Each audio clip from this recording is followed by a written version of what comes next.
Good morning to all of you. Master class series में आप सभी का स्वागत है। आज हम कौन से टॉपिक डिस्कस करेंगे? देखा आपने कौन से टॉपिक थे?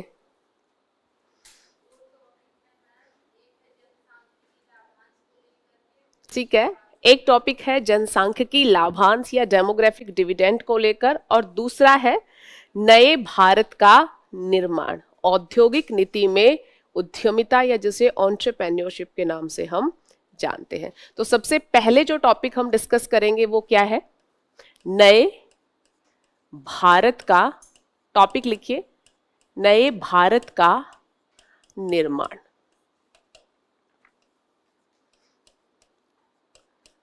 औद्योगिक नीति में उद्यमिता। नए भारत का निर्माण, औद्योगिक नीति में उद्यमिता।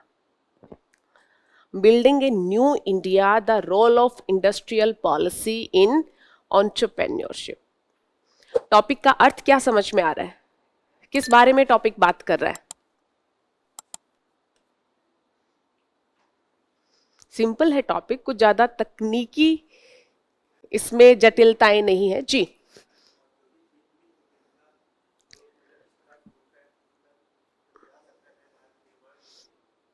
ठीक है, औद्योगिक नीति में उद्यमिता किस प्रकार की भूमिका निभा सकता है, किस हेतु? न्यू इंडिया या नए भारत के निर्माण में। तो मोटा मोटा ये टॉपिक उद्यमिता किस तरह से नए भारत के निर्माण में महत्वपूर्ण भूमिका अदा कर सकती है उस बारे में है। और यहाँ पर औद्योगिक नीतियों की चर्चा हम क्यों कर सकते हैं या क्यों कर रहे हैं? क्योंकि उद्यमिता को बढ़ाने के लिए जो हम कदम उठाते हैं वो किसके माध्यम से उठाते हैं? औद्योगिक नीतियों के माध्यम से उठाते हैं। तो अगर हमारी औद्योगिक नीतियां या इंडस्ट्रियल पॉलिसीज ऐसी रहें जो एंटरप्रेन्योरशिप या उद्यमिता को बढ़ावा दे, तो इससे नए भारत के स्वप्न को साकार करने में हमें मदद मिल सकती है। यही इस टॉपिक का मोटा मोटा क्रक्स है। अब इस टॉपिक में हम डिटेल में क्या डिस्कस करेंगे वो मैं आपको बताती हूँ। सबसे पहले तो सबसे जरूरी है 3 की टर्म्स है इस टॉपिक में, उनको पहचानना, उनका सही अर्थ समझना और तीनों के अंतर संबंध को समझ पाना। कौन कौन सी की टर्म है इसमें? सबसे पहले औद्योगिक नीति होती क्या है, किस उद्देश्य से प्रेरित होकर सरकारें औद्योगिक नीतियां बनाती हैं। दूसरा, अब औद्योगिक नीतियों की तो हमने बात कर ली, उद्यमिता अपने आप में होता क्या है, और साथ ही नए भारत की संकल्पना क्या है। हम बात तो कर रहे हैं कि ठीक है, हमें औद्योगिक नीतियों में उद्यमिता को बढ़ाना चाहिए ताकि हम किसको पूरा कर पाए?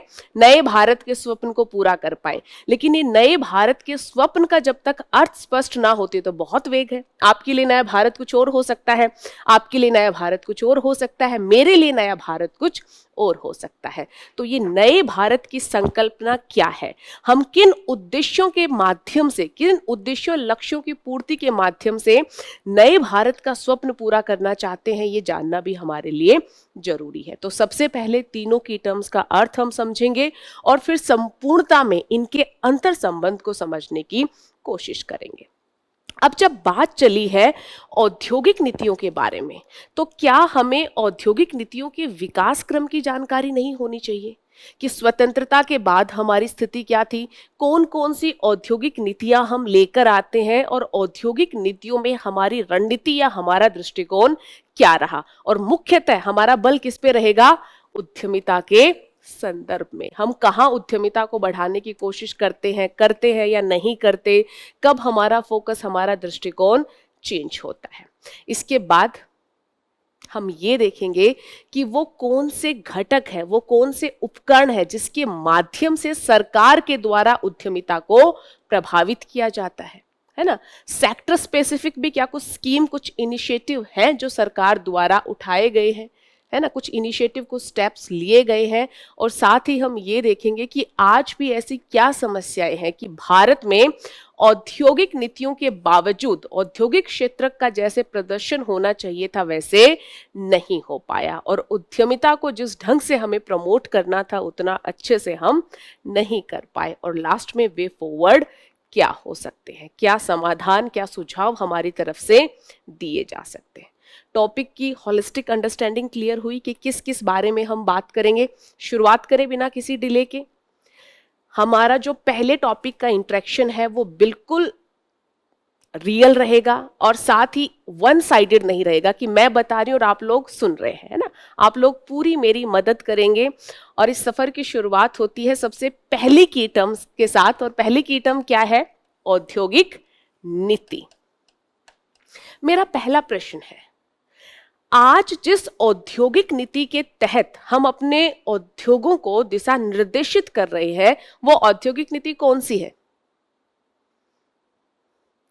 क्या पिछले 2, 4, 5, 10, 20 साल में हमारे यहाँ कोई औद्योगिक नीति आई है? जस्ट आपकी थोड़ा सा जीके की जानकारी चेक करने के लिए, जीएस की जानकारी भी नहीं क्योंकि अत्यधिक तथ्यात्मक प्रश्न है। किस औद्योगिक नीति के तहत आज हम गवर्न हो रहे हैं? नियम, विनियम, प्रक्रियाएं, सिद्धांत आज जो हम अनुसरण कर रहे हैं औद्योगिक क्षेत्र में, और औद्योगिक क्षेत्र में सेवा से जुड़े हुए उद्यम भी आ गए और जो है द्वितीयक तरह की गतिविधियों से जुड़े हुए भी उद्यम आ गए। तो मोटा मोटा किस औद्योगिक नीति के तहत हम प्रशासित हो रहे हैं?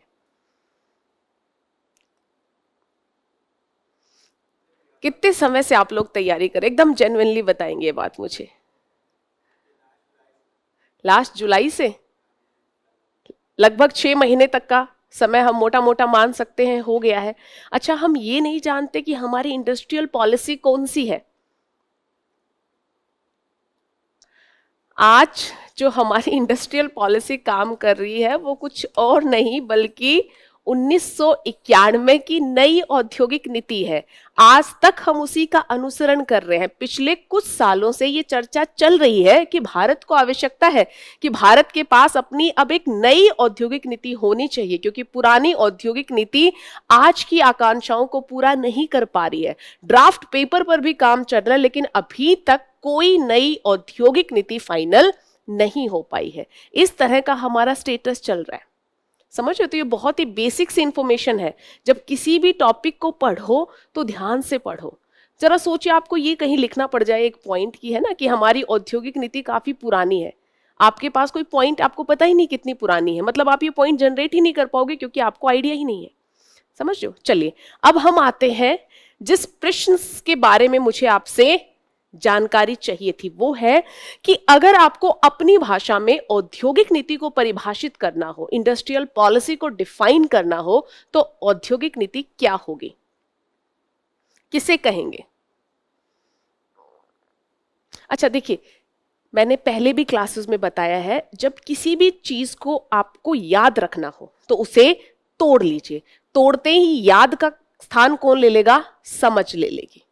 सिंपल सी है। जैसे सबसे पहले सरकार औद्योगिक नीति के माध्यम से क्या करने की कोशिश करती है? सीधी सी बात है, उद्योगों को दिशा देने की काम करती है, आकार देने का काम करती है, गति देने का काम करती है। तो सबसे पहले सरकार का उद्देश्य क्या है?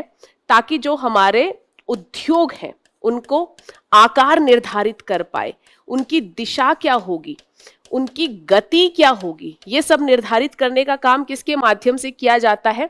औद्योगिक नीति के माध्यम से किया जाता है। अच्छा, ऐसा करने के लिए सरकार क्या क्या करती है? सरकार क्या बनाएगी? नियम बनाएगी, विनियम बनाएगी, प्रक्रियाएं बनाएगी, और क्या बनाएगी सरकार? सिद्धांत निर्धारित करेगी। ये सब कदम सरकार के द्वारा उठाए जाते हैं। और इन नियम, विनियम, प्रक्रियाओं, सिद्धांतों के तहत सरकार क्या क्या करती है? सरकार उद्योगों को प्रोत्साहन देती है, सब्सिडी देती है, कर संरचना का निर्धारण करती है, श्रम कानूनों को आकार देती है, निवेश संबंधी जो नियम है उनको निर्धारित करती है। यही क्या है? औद्योगिक नीति है। तो औद्योगिक नीतियां क्या है? बेसिकली सरकार की वो कोशिश है जिनके माध्यम से सरकार उद्योगों को आकार, दिशा और गति देने का काम करती है। और ये काम करने के लिए सरकार किसका सहारा लेती है? नियम, विनियम, सिद्धांत, प्रक्रियाएं, यही तो सब होते हैं औद्योगिक नीति में, है ना। इन्हीं के माध्यम से तो सरकार क्या करती है कि किस क्षेत्र को कितना प्रोत्साहन देना है, कर संरचना किस प्रकार की होनी चाहिए, श्रम कानून किस प्रकार के होने चाहिए, निवेश को लेकर किस तरह के नियम होने चाहिए, इत्यादि इत्यादि को निर्धारित करती है। तो यही तो होती है औद्योगिक नीति। क्लियर हुआ? तो रटने की आवश्यकता नहीं है, समझकर पढ़ने की कोशिश कीजिए। पहला प्रश्न आपके मस्तिष्क में यह आना चाहिए कि औद्योगिक नीति निर्धारित कौन करता है तो क्यों करता है, और जो औद्योगिक नीतियां निर्धारित होती हैं तो उनमें किन किन बातों पर ध्यान दिया जाता है। मोटा मोटा ये आइडिया है, आपको क्लियर हो जाएगा कि देखिए भाई ये होती है औद्योगिक नीतियां। आगे बढ़ते हैं और दूसरी की टर्म के बारे में बात करते हैं। दूसरी की टर्म क्या है? उद्यमिता, एंटरप्रेन्योर। क्या है उद्यमिता? ठीक है, कह सकते हैं कि एक प्रकार की स्किल है, बट ये उद्यमिता को परिभाषित करने का एक संकीर्ण तरीका कहलाएगा। क्या है उद्यमिता? कोई एक व्यक्ति या व्यक्तियों का समूह एक उद्योग को स्थापित करते हैं, उसे प्रबंधित करते हैं, उसे चलाते हैं। ये चलाने के लिए वो अपनी दक्षता दर्शाते हैं, अपनी तत्परता दर्शाते हैं। ये करने के मार्ग में जो जोखिम आते हैं वो उठाने के लिए तैयार रहते हैं। और क्यों उठाने के लिए तैयार रहते हैं? ताकि लाभ अधिकतम कर पाए या प्रॉफिट या जो है लाभ उनको मिल पाए। तो यही क्या है? उद्यमिता है। तो उद्यमिता क्या है? क्षमता को दर्शाती है, तत्परता को दर्शाती है। और किनकी? ये व्यक्ति भी हो सकता है, व्यक्तियों का समूह भी हो सकता है। क्या करते हैं? कोई भी उद्यम को स्थापित करना है ना, उसको प्रशासित करना और फाइनली उसको चलाना, ये सब इसमें शामिल होता है। और साथ ही शामिल होता है जोखिम उठाने का भाव और लाभ कमाने की इच्छा। यही क्या है? उद्यमिता है। अब जरा देखना यहीं पर कि उद्यमिता या एंटरप्रेन्योरशिप का भाव होना जरूरी क्यों है। आपने बेसिक इकोनॉमी अगर पढ़ी है, अगर उतना डिटेल में नहीं भी पढ़ी, तो उत्पादन के 4 कारक सभी ने सुने होंगे। क्या है? लैंड, लेबर, कैपिटल और उद्यमिता। लैंड मतलब भूमि, लेबर मतलब श्रम, कैपिटल मतलब पूंजी, उद्यमिता तो उद्यमिता है ही। अच्छा, अब ये जो उत्पादन के 4 कारक हैं, भूमि प्लस श्रम प्लस पूंजी, इनमें से अगर मैं 3 की बात करूं, अगर आपके पास मान लीजिए कि 3 प्रचुर मात्रा में है, लेकिन चौथा क्या है? उद्यमिता, अगर यही नहीं है तो क्या इन तीनों से कुछ उत्पादन हो पाएगा? नहीं हो पाएगा। तो उत्पादन के 4 कारकों में से एक है उद्यमिता। और उद्यमिता की भूमिका यह है कि उत्पादन के बाकी तीनों कारकों को जोड़कर उत्पादन को संभव बना पाता है। इसलिए उद्यमिता अत्यधिक महत्वपूर्ण है ना। तो पहली की टर्म हमने क्या देखी? औद्योगिक नीति।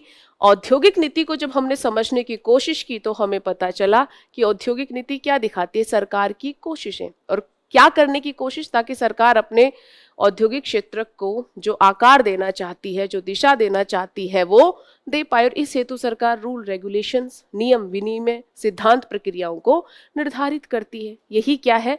औद्योगिक नीति। जब हमने उद्यमिता की बात की तो हमने साधारण शब्दों में ये समझ लिया कि उद्यमिता कुछ और नहीं, बल्कि जब एक व्यक्ति या व्यक्तियों का समूह एक उद्योग को स्थापित करना चाहता है, प्रशासित करना चाहता है, उसे चलाना चाहता है, और इस हेतु जो क्षमता चाहिए वो क्षमता है, जो तत्परता चाहिए वो तत्परता का भाव उसमें है, जो जोखिम आएगा उसे उठाने की क्षमता उसमें है, और ये सब करके वो अपने लाभ को प्राप्त करना चाहता है, तो इस भाव को हम किस नाम से जानते हैं?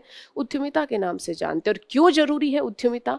क्योंकि उत्पादन के जब 4 कारकों की बात करते हैं तो जो पहले 3 कारक है निसंदेह अत्यधिक महत्वपूर्ण है, लेकिन जब तक चौथा कारक नहीं जुड़ेगा तब तक तीनों कारक अपने आप में कुछ नहीं कर सकते। ये महत्व है उद्यमिता का। और तीसरी की टर्म क्या है? नए भारत का निर्माण। ये नए भारत का निर्माण क्या है? लंबे समय से हम अमृत काल का महोत्सव बना रहे हैं। आपको याद होगा जब हमारा 75वां स्वतंत्रता दिवस था, तब हमारे प्रधानमंत्री जी के द्वारा नए भारत की संकल्पना को लेकर कुछ हमारे लक्ष्य घोषित किए जाते हैं। उन लक्ष्यों के बारे में अगर मोटा मोटा मैं आपसे चर्चा करना चाहूं तो लक्ष्य क्या थे? सबसे पहले तो औपनिवेशिक काल की मानसिकता को हमें छोड़ देना है। दूसरा, हमें अपनी परंपरा या अपने इतिहास पर गर्व होना चाहिए। तीसरा, लोगों में एकता का भाव होना चाहिए। चौथा, भारत को हमें विकसित भारत बनाना है। और पांचवा, लोगों में कर्तव्य का बोध होना चाहिए। मोटा मोटा इन 4-5 फ्रंट पर बात की गई, और इन्हीं फ्रंट के साथ हमने बात की नए भारत की। अगर आर्थिक परिप्रेक्ष्य से देखें तो यहां पर सबसे महत्वपूर्ण गोल क्या है? भारत को क्या बनाना? विकसित भारत बनाना। और जब हम विकसित भारत की बात करते हैं तो इसमें नवाचार, प्रौद्योगिकी, है ना, उद्योग, ये सारे क्षेत्र महत्वपूर्ण भूमिका निभाते हैं। तो यही मोटा मोटा नए भारत की संकल्पना है। अब आपको कुछ नहीं करना, जरा तीनों को यहां पर जोड़ दीजिए और अब पूरे टॉपिक को समझने की कोशिश कीजिए। नए भारत का निर्माण, और हम एक विशेष क्षेत्र के संदर्भ में चर्चा करेंगे। यहां पर वो क्षेत्र क्या है? औद्योगिक नीति, और औद्योगिक नीति की भी हम चर्चा करेंगे ताकि इसके माध्यम से हम उद्यमिता को बढ़ावा दे पाए, है ना। तो अब आप समझ रहे हो, उद्यमिता आप पाएंगे कि नए भारत के निर्माण में अहम भूमिका निभा सकती है। क्यों निभा सकती है? क्योंकि उद्यमिता उत्पादन के जो अन्य कारक हैं उनको जोड़कर उत्पादन को संभव बनाने की कोशिश करती है, और उद्यमिता को प्रभावित कर सकती हैं औद्योगिक नीतियां। आप एकदम सिंपल सी बात में बताना चाहूंगी, देखिए आप देखोगे कि जहां का शासन प्रशासन उद्यमिता को प्रमोट करता है वहां पर लोग उद्यमी बनने को तैयार होते हैं। जहां अत्यधिक रुकावट है, अत्यधिक नियम विनिमय है ना, ज्यादा अवसर नहीं है, ज्यादा प्रोत्साहन नहीं है, वहां पर लोग डरते हैं, जोखिम उठाने को तैयार नहीं होते, उद्यमिता का भाव वहां पर कम हो जाता है। तो सरकार के जो नियम विनिमय है, सिद्धांत जो है, वो कहीं ना कहीं उद्यमिता को प्रभावित करने की क्षमता रखते हैं। इसलिए इस टॉपिक में कहा गया है कि नए भारत के निर्माण में औद्योगिक नीति और उसके केंद्र में क्या है? उद्यमिता, क्योंकि इसी के माध्यम से नए भारत के स्वप्न को हम साकार कर सकते हैं। तो ये थी मोटा मोटा इस टॉपिक की समझ। अब जिन औद्योगिक नीतियों के माध्यम से हम उद्यमिता या एंटरप्रेन्योरशिप को प्रभावित करने की बात कर रहे हैं, जरा थोड़ा सा देख ले कि भारत में औद्योगिक नीतियों का विकास क्रम किस प्रकार का रहा। अच्छा, एक चीज मैं और जानना चाहूंगी इससे पहले, जब हम औद्योगिक नीतियों की बात करते हैं तो क्या उद्यमिता को सिर्फ हमारी जो महत्वपूर्ण औद्योगिक नीतियां हैं ना, जो केंद्रीय स्तर पर लागू होती हैं, जैसे कि आपने 1956 की औद्योगिक नीति सुना होगा, अभी मैंने 1991 आपको बताया, क्या सिर्फ यही औद्योगिक नीतियां हैं जो उद्यमिता को प्रभावित करती हैं? सरकार छोटी छोटी स्कीम योजनाएं भी लेकर आती है ना, वो भी उद्यमिता को प्रभावित करती है। जैसे पीएम युवा नाम का उदाहरण है, सिर्फ एक इनिशिएटिव है। ये इनिशिएटिव क्या है? युवाओं में उद्यमिता बढ़ाने का काम कर रहा है। तो अगर सरकार इस तरह की योजनाएं चला रही है तो वो भी उद्यमिता को बढ़ाएंगी। बायोटेक्नोलॉजी सुना है? बायोटेक्नोलॉजी क्या होता है? बायोटेक्नोलॉजी जैव प्रौद्योगिकी। जब बायोलॉजी का इस्तेमाल करके हम प्रोडक्ट या उत्पाद बनाने की कोशिश करते हैं, और ऐसे उत्पाद जो व्यावसायिक और वाणिज्यिक तौर पर काम करें, तो उसे हम किस नाम से जानते हैं? बायोटेक्नोलॉजी। जैसे जेनेटिकली मॉडिफाइड क्रॉप्स हो गया, बहुत सारी दवाएं भी हम इस सिद्धांत के आधार पर विकसित कर रहे हैं।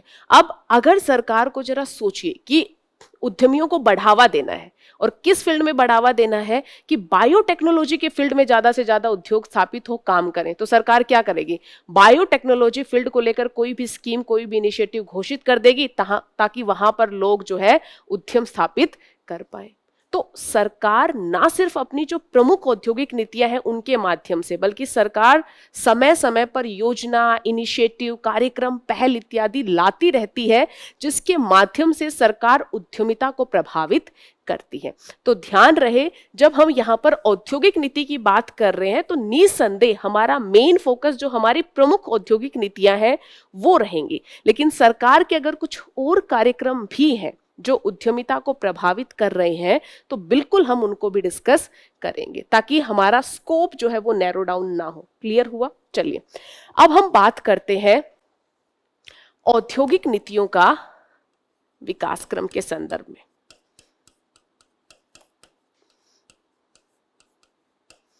कोई बताना चाहेगा किस तरह से औद्योगिक नीतियों का विकास क्रम हमारे यहां रहा है?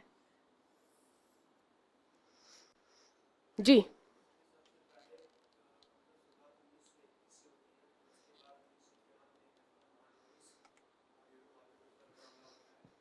ठीक है,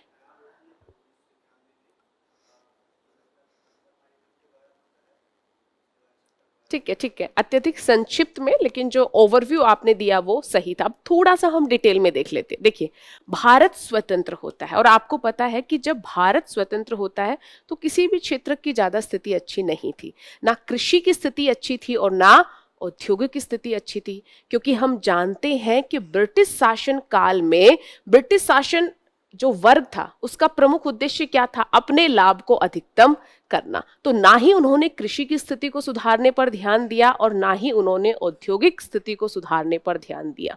इसी बीच हो जाता है भारत स्वतंत्र। संसाधन थे हमारे पास सीमित। हमारे लिए प्रमुख लक्ष्य था कि इन सीमित संसाधनों का कहां कहां इस्तेमाल किया जाए। दूसरा बड़ा प्रश्न और जो औद्योगिक नीति के दृष्टिकोण से प्रमुख प्रश्न है वो ये था कि आखिर जब हम औद्योगिक नीति बनाएं या औद्योगिक क्षेत्र को विकसित करने की या आगे बढ़ाने की बात करें तो इस क्षेत्र को आगे बढ़ाने में अहम भूमिका कौन निभाएगा? राज्य निभाएगा या फिर निजी क्षेत्र? ये हमारे सामने सबसे बड़ा प्रश्न था। तो सबसे बड़ा जो द्वंद्व था वो था राज्य वर्सेस निजी क्षेत्र। राज्य बनाम निजी क्षेत्र की आखिर केंद्रीय भूमिका दी किसको जाए? राज्य को दें या निजी क्षेत्र को दें? अब देखिए अंततः हमारा झुकाव किसकी तरफ जाता है? राज्य की तरफ जाता है। निसंदेह हम मिश्रित अर्थव्यवस्था के मॉडल का अनुसरण करते हैं, लेकिन इस मिश्रित अर्थव्यवस्था के मॉडल, मिश्रित मतलब जिसमें राज्य और निजी क्षेत्र दोनों की भूमिका है, लेकिन दोनों की भूमिका में राज्य की भूमिका इतनी है तो निजी क्षेत्र की भूमिका इतनी है। यानी प्रमुख भार हमने राज्य के कंधों पर डाला, निजी क्षेत्र को मात्र सहायक की भूमिका में रखा।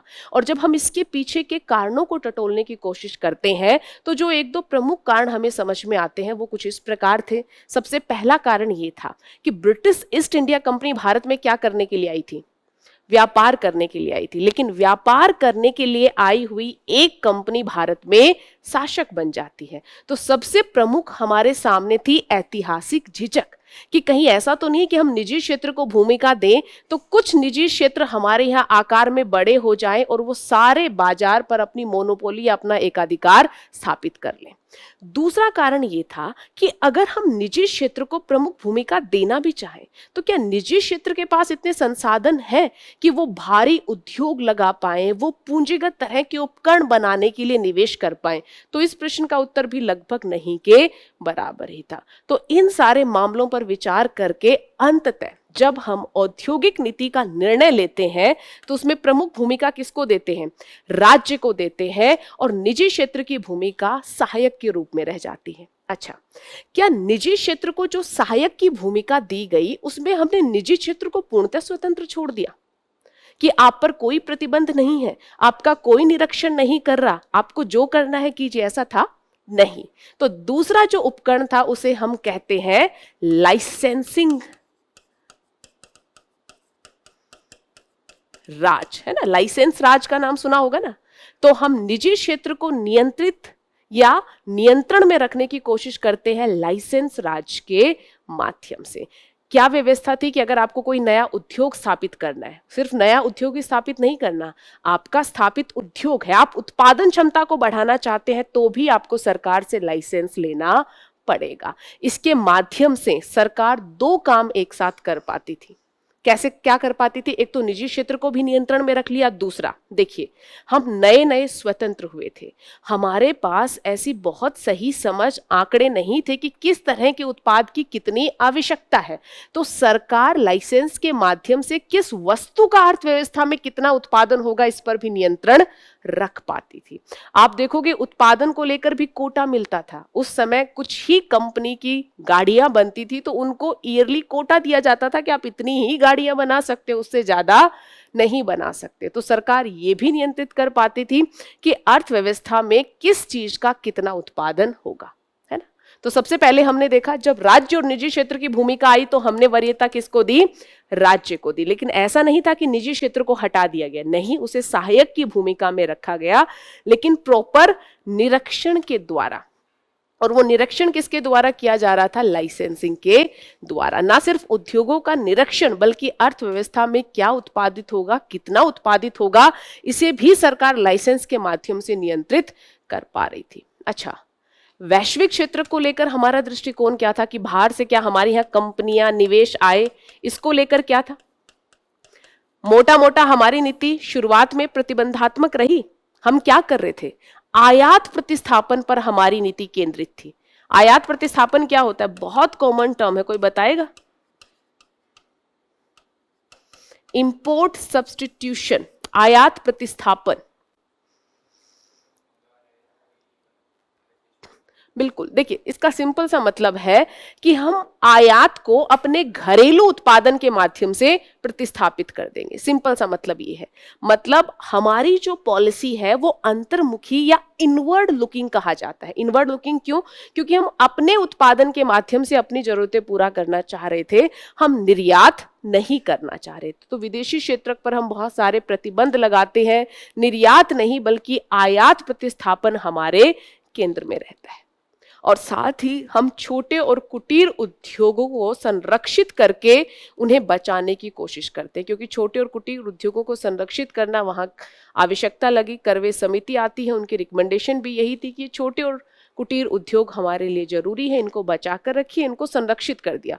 संरक्षित करने का मतलब क्या था कि देखिए हमने कुछ उत्पाद किसके लिए रख दिए? छोटे और कुटीर उद्योग के लिए। जैसे मान लीजिए अगर ये छोटे और कुटीर उद्योग हैं, मैं कहूं कि देखिए ये 5 उत्पाद हैं जो सिर्फ यही बनाएंगे, आप बाकी लोग बड़ी इंडस्ट्री हैं, आपको बनाने की अनुमति नहीं है। तो मतलब इनको संरक्षण मिल गया है, अब आपसे इनको प्रतिस्पर्धा नहीं करनी पड़ेगी। तो मोटा मोटा इस तरह का इंक्लिनेशन हमारी औद्योगिक नीतियों में हमें देखने को मिलता है। और ये बात मोर एंड लेस 1947 से लेकर 1991 तक जितनी भी हमारी औद्योगिक नीतियां आई, उन सभी के संदर्भ में हमें सत्य दिखाई देता है। कुछ थोड़ा बहुत बदलाव रहा जो मैं अभी आपको बताऊंगी, लेकिन मेजर हमारा झुकाव यही था। तो इसको अगर 3-4 बिंदुओं में आप कंसाइज या संक्षिप्त ढंग से बताना चाहो तो हमारी औद्योगिक नीतियों का फोकस क्या था कि मिश्रित अर्थव्यवस्था रहेगी, लेकिन प्रमुख भूमिका किसकी रहेगी? राज्य की रहेगी, सार्वजनिक क्षेत्र की रहेगी। दूसरा, निजी क्षेत्र को या अर्थव्यवस्था में क्या कितना उत्पादित होगा उसे हम किसके माध्यम से नियंत्रित करेंगे? लाइसेंस के माध्यम से करेंगे। इसके अलावा विदेशी क्षेत्र को लेकर हमारी नीति क्या रहेगी? प्रतिबंधात्मक रहेगी।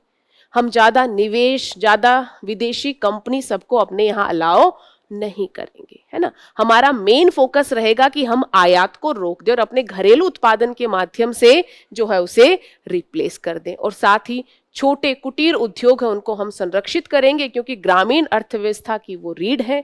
करवे समिति आती है, बेसिक एनसीईआरटी पढ़ोगे तो आपको मिल जाएगा। बहुत जरूरी है इस क्षेत्र को संरक्षित करना, इसलिए कुछ प्रोडक्ट हम इनके लिए संरक्षित कर देते हैं। मोटा मोटा ये दृष्टिकोण रहा। अब जरा इसे टॉपिक से लिंक कीजिए। क्या हमने स्वतंत्रता के बाद से लेकर 1991 तक जो हमारी औद्योगिक नीतियां आती है, 1991 की नई औद्योगिक नीति से पहले जो औद्योगिक नीतियां आती हैं उसमें उद्यमिता को कहीं भी प्रमोट करने की कोशिश कर रहे हैं ज्यादा? तो मैक्सिमम मामलों में ऐसा नहीं होता।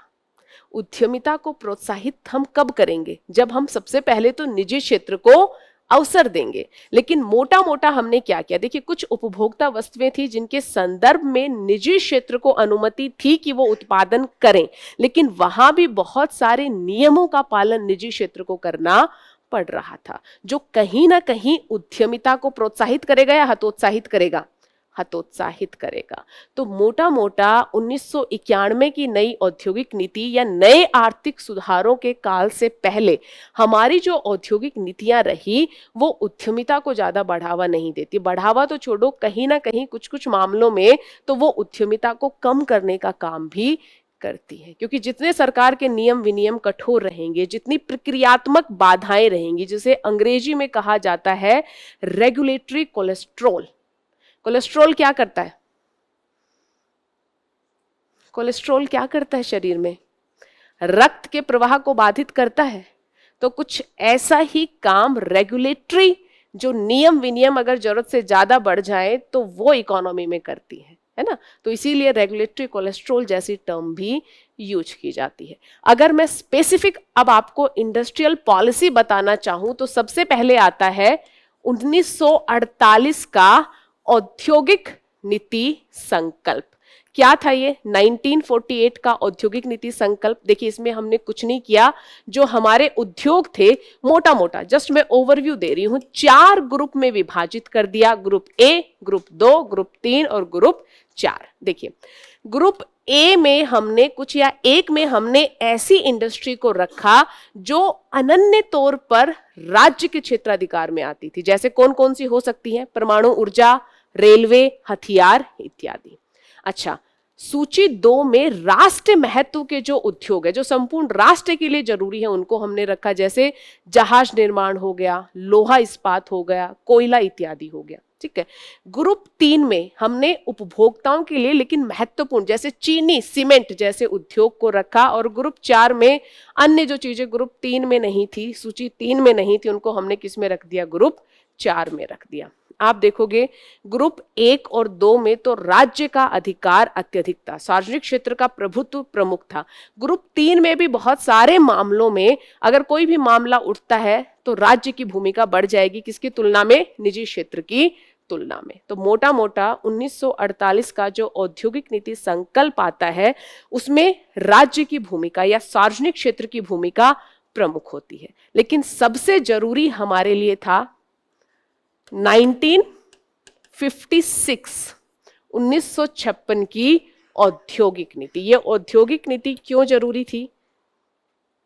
क्योंकि जो महत्वपूर्ण बदलाव आए वो इसी औद्योगिक नीति के माध्यम से आए। जब आपको कोई औद्योगिक नीति पढ़नी हो और सबसे डिटेल में पढ़नी हो तो हम किसकी बात करते हैं?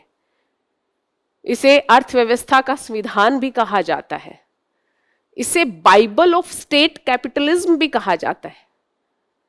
स्टेट कैपिटलिज्म क्यों? पूंजीवाद मुख्यतः हम कहाँ देखते हैं? निजी क्षेत्र के साथ देखते हैं ना। लेकिन ये जो नीति थी इसकी आलोचना करते हुए कहा गया कि राज्य ने अपना इतना अधिकार बढ़ा लिया है कि ये स्टेट कैपिटलिज्म, राज्य पूंजीवाद को दर्शाता है ना। इस तरह की अलग अलग कथन हमें इस नीति के बारे में सुनने को मिला। इस नीति में भी कुछ और नहीं था, डायरेक्शन जो यहाँ थी वो यहां भी थी। बस हुआ क्या कि ये नीति तुलनात्मक रूप से फिर भी लिबरल थी निजी क्षेत्र के लिए, यहां पर प्रतिबंध और भी बढ़ गए। इस नीति के तहत हमने उद्योगों को 3 अनुसूचियों में बांट दिया, अनुसूची 1, अनुसूची 2 और अनुसूची 3। अनुसूची 1 में हमने मोटा मोटा 17 उद्योग रख दिए, जिसमें हमारे जितने प्रमुख, जैसे रेलवे, परमाणु ऊर्जा, वायु परिवहन, सबको हमने किस में रख दिया? अनुसूची 1 में। अनुसूची 2 में हमने लगभग 12 उद्योगों को शामिल किया, जैसे उर्वरक, रसायन उद्योग इत्यादि।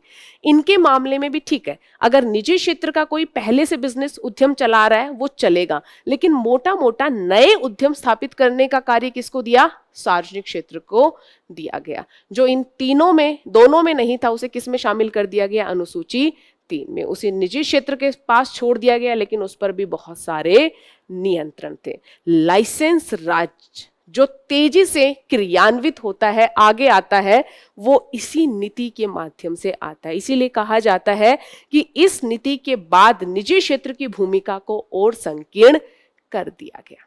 अच्छा, क्या आपने MRTP के बारे में सुना है? Monopolistic restrictive trade practices act, MRTP act.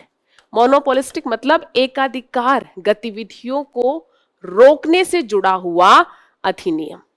अब ये अधिनियम क्या कहता है? देखिए, सरकार को लगता है कि ठीक है, हम निजी क्षेत्र को सीमित भूमिका दे रहे हैं, लेकिन इसमें भी तो ऐसा हो सकता है कि निजी उद्यम या घराने धीरे धीरे आकार में बड़े हो जाएं और वो बाजार पर अपना एकाधिकार बना लें। तो सरकार क्या करती कि देखिए, इनके एकाधिकार को तो हमें रोकना है, तो सरकार MRTP एक्ट लेकर आती है। और क्या कहती है इस एक्ट के माध्यम से, जरा ध्यान से सुनना।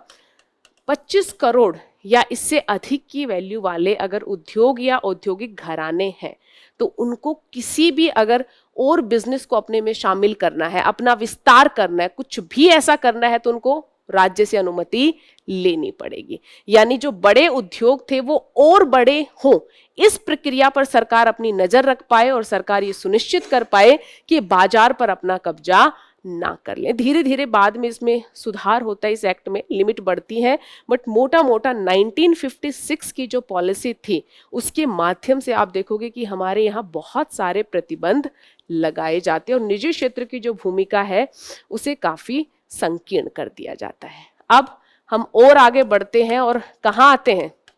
क्यों 1977 में हम नई नीति के साथ आते हैं? क्योंकि सरकार बदल जाती है। अब सरकारें बदलती हैं तो सबकी अपनी प्राथमिकताएं, अपना दृष्टिकोण, अपना एजेंडा होता है, उसी के अनुरूप नीति भी बदल जाती है। कुछ खास बदलाव तो होता नहीं है, मोटा मोटा जनता दल सरकार के द्वारा कुटीर उद्योगों को बढ़ावा देने की कोशिश की जाती है। उद्योगों में श्रम बल की सहभागिता को बढ़ाने की कोशिश की जाती है कि देखिए जो उद्योग चल रहे हैं उसमें जो लेबर है उसकी भी सहभागिता बढ़े, ये जरूरी है। और बड़े उद्योगों को यहाँ पर भी हम प्रतिबंधित करने की कोशिश करते हैं ताकि वो एकाधिकार स्थापित ना कर लें। मोटा मोटा यही था, बाकी चीजें चलती रहती हैं पहले की तरह। और फाइनली 1980 में फिर से चुनाव, और चुनाव के बाद एक दल की सरकार बनती है। सत्ता में कौन आती है? इंदिरा गांधी जी आती हैं। तो फिर से नई औद्योगिक नीति देखने को मिलती है। इस औद्योगिक नीति के माध्यम से क्या करते हैं, देखिए हम जिन सुधारों को 1991 से देखना शुरू करते हैं, उन सुधारों की शुरुआत कुछ मामलों में कहां से हो जाती है? 1980 से ही हो जाती है। धीरे धीरे कुछ कुछ सुधार हम 1980 के दशक से ही करना शुरू कर देते। जैसे कुछ मैं एग्जाम्पल बताती हूँ। अभी तक हमने क्या देखा कि जो हमारा सार्वजनिक क्षेत्र है वो प्रमुख भूमिका निभाएगा। तो मैक्सिमम उद्यम इत्यादि किसके तहत आ गए? सार्वजनिक क्षेत्र। अभी तक सिर्फ हम इस बारे में बात कर रहे थे कि स्वामित्व किसके पास हो, तो हमने निर्धारित किया कि सार्वजनिक क्षेत्र के पास हो। मैक्सिमम मामलों में कुछ कुछ चीजों को छोड़ दिया जाए। तो अब हम बात करने लगे और हमें समझ में आता है कि देखिए उद्योगों का स्वामित्व सार्वजनिक क्षेत्र को देने से आपकी समस्याएं समाप्त नहीं हो जाएंगी, आपको दक्षता पर भी काम करना पड़ेगा। तो 1980 में हम पहली बार इस बात पर विचार करते हैं कि सार्वजनिक उपक्रमों की दक्षता पर हम काम करें ताकि वो लाभ पर काम करें, ना कि हानि या घाटे की स्थिति में काम करें। इसके अलावा आप देखोगे कि सरकार औद्योगिक लाइसेंस के नियमों को भी उदार बनाने की कोशिश करती है। और MRTP एक्ट अभी बताया था, इसके तहत पहले लिमिट क्या थी? 25 करोड़। इसको बढ़ाकर कितना कर दिया जाता है? 50 करोड़। यानी 50 करोड़ तक की आपकी स्थिति है तो ठीक है, आपको ज्यादा परमिशन नहीं चाहिए। अगर उससे भी ज्यादा बड़े आकार का उद्योग है तब आपको ज्यादा अनुमति की आवश्यकता होगी, मतलब आपको थोड़ी सी छूट दे दी गई है ना। जैसे सोचिए कि आपके पेरेंट्स आपको ये कहें कि देखिए आप 10,000 तक का महीने में खर्चा कर रहे हैं तो ठीक है, लेकिन अगर उससे ज्यादा का कुछ भी कर रहे हैं तो आपको हमें लेखा जोखा देना पड़ेगा। अब जरा सोचिए कुछ समय बाद सरकार या आपके पेरेंट्स नियम बनाते हैं कि 15,000 तक का कर लीजिए, है ना। उससे ज्यादा अगर आप कुछ कर रहे हैं तो आप फिर हमें लेखा जोखा देंगे। तो ये बढ़ी हुई जो सीमा है आपके लिए क्या है? रिलैक्सेशन है ना।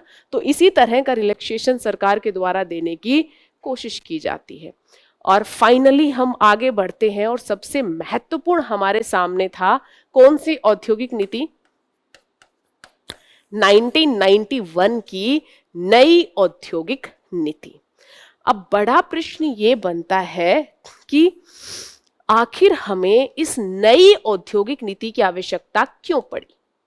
देखिए इससे पहले भी समय समय पर नई औद्योगिक नीतियां आ रही थी, बट दृष्टिकोण यही था। देखिए जो शुरुआत में मैं दृष्टिकोण आपको बताती हूँ ना, सारी औद्योगिक नीतियों में मोटा मोटा दृष्टिकोण यही है कि हम राज्य या सार्वजनिक क्षेत्र की भूमिका पर बल देंगे, लाइसेंसिंग की व्यवस्था का लाभ लेंगे, वैश्विक क्षेत्र पर प्रतिबंध रखेंगे। लेकिन आपने सुना होगा कि 1991 में तो हम LPG सुधार करते हैं, मतलब उदारीकरण, निजीकरण और वैश्वीकरण। तो वो क्या डेवलपमेंट रहा जो भारत की औद्योगिक नीति को लेकर पूरी सोच, पूरे दृष्टिकोण को ही बदल देता है? क्या होता है 1980 से लेकर 90 तक का जो दशक रहा, इसमें बहुत सारे डेवलपमेंट होते हैं। अगर मैं मैक्रो इकोनॉमी के फ्रंट पर बात करूं, भारत की समष्टि अर्थव्यवस्था के संदर्भ में बात करूं, तो इस पूरे दशक में सरकार का खर्च बढ़ जाता है। जब सरकार खर्च बढ़ा दे और प्राप्ति कम हो तो क्या होता है? घाटा या डेफिसिट की स्थिति। घाटे की पूर्ति के लिए क्या किया जाता है? ऋण लिया जाता है ना। तो एक तो सरकार का घाटा बढ़ता है, घाटे की पूर्ति के लिए ऋण लेती है, और इससे हमारा जो डेट टू GDP अनुपात था, डेट टू GDP अनुपात क्या दिखाता है? ये डेट टू GDP अनुपात आपका उधार मोटा मोटा आपके GDP के कितना प्रतिशत तक है। तो इस दशक में हमारा डेट टू GDP रेशियो पहुंच गया 60% के आसपास। अब आप लोग सोच होंगे कि मैम अब तो 80 चल रहा है। उस समय संकट क्या था? वो समय के अनुसार होता है। उससे पहले वाले दशक में ये डेट टू GDP रेशियो इसका लगभग आधा था। अब सोचिए एक दशक में बढ़कर सीधा ये डबल हो जाता है। तो उस समय की जो आर्थिक स्थिति थी उसके अनुरूप ये एक अच्छा संकेतक नहीं था। साथ ही बजट घाटा भी बढ़ता है और 1900 जो 80 का दशक रहा उसमें बजट घाटा जीडीपी के 6.4% से बढ़कर 9% तक पहुंच जाता है। मतलब हमें समझ में आया कि हमारे राष्ट्र के स्तर पर हम संसाधनों का सही ढंग से प्रबंधन नहीं कर पा रहे थे, हम घाटे की स्थिति में थे और उस हेतु हमें किस पर निर्भर रहना पड़ रहा था, उधार पर या बोरोविंग पर निर्भर रहना पड़ रहा था। ये तो चले आ रहा था पूरे 1980 का दशक जब शुरू होता और 1990 तक इसी तरह के डेवलपमेंट चल रहे थे। अब कुछ तात्कालिक कारक होते हैं जिसमें प्रमुख था गल्फ वॉर की स्थिति। जब गल्फ राष्ट्रों में युद्ध होता है तो क्या प्रभावित होगा, ऊर्जा का मूल्य प्रभावित होगा, एनर्जी प्राइस बढ़ जाएगा। और आपको पता है कि भारत ऊर्जा, पेट्रोलियम इत्यादि की अधिकांश आवश्यकता की पूर्ति कहां से करता है, आयात के माध्यम से, पहले भी कर रहा था। तो जिसके चलते हमारा आयात बिल बढ़ गया, आयात बिल हमारा बढ़ गया, यानी हम बैलेंस ऑफ पेमेंट, भुगतान संतुलन के मामले में किसकी तरफ जा रहे थे, संकट की स्थिति की तरफ जा रहे थे। एक तरफ आयात बिल बढ़ गया। सोचिए, वैसे भी आपकी नीति आयात प्रतिस्थापन की थी, आप ज्यादा निर्यात तो कर ही नहीं रहे थे, जो थोड़ा बहुत निर्यात भी करते थे उसमें हमारा प्रमुख पार्टनर कौन था, सोवियत संघ। सोवियत संघ का विघटन होता है, हमारा निर्यात प्रभावित हो जाता है। आपका आयात बिल बढ़ गया, आपका निर्यात कम हो गया, मतलब आपके पास विदेशी मुद्रा भंडार था वो क्या हो जाएगा, संकुचित हो जाएगा। अब क्रेडिट रेटिंग एजेंसीज जो राष्ट्रों को क्रेडिट रेटिंग देती है, क्या भूमिका होती है उनकी, जो राष्ट्र को क्रेडिट रेटिंग मिलती है उसके आधार पर उस राष्ट्र में निवेश करने वाले या उस राष्ट्र को उधार देने वाले ये देखते हैं कि इस अमुक राष्ट्र की चुकाने की क्षमता कितनी है।